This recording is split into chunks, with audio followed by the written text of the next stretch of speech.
बड़ी लागेला सुहावन राजा जी।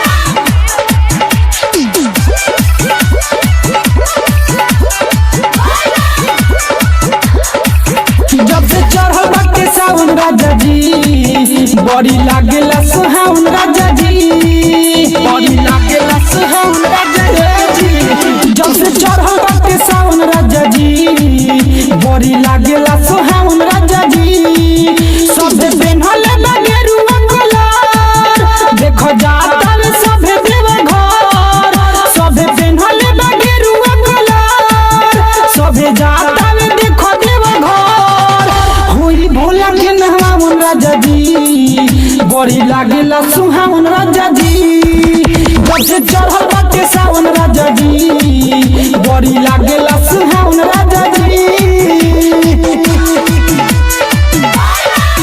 बड़ी लागेला सुहावन राजा जी। DJ Manish Luxor, Patel Recording Studio, Udaipur।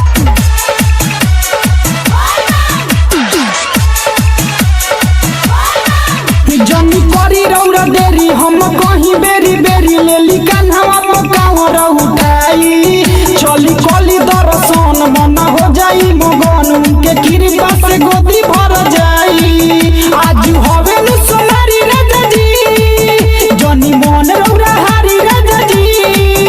आज हवे नु सोनारी राजा जी जनी मन रौरा हारी राजा जी।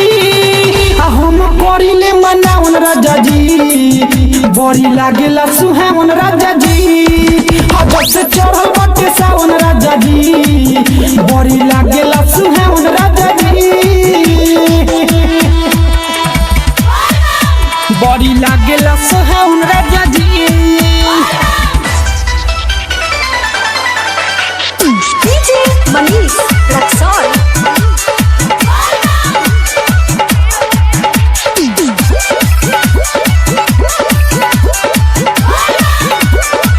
पिया नीरजा निशानी तोनी बात हमर मानी सारा घरवा के दुखवा ओराई। बाबा भोले भंडारी होंगे सबसे मायारी जदी न कर दर्शन हो जाई। आ बम बम शिव बोली राजा जी और भगवती में डोली राजा जी। बम बम शिव बोली राजा जी रौरो भगवती में डोली राजा जी। आ धाम होवे बड़ी पावन राजा जी बड़ी लागेला सुहावन राजा जी।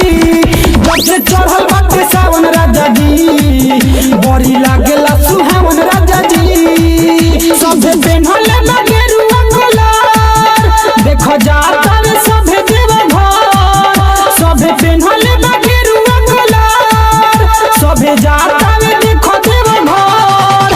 होई भोला के नहावन राजा जी बड़ी लागेला सुहावन राजा जी। जब से चढ़ल बाटे सावन राजा जी बड़ी लागेला सुहावन राजा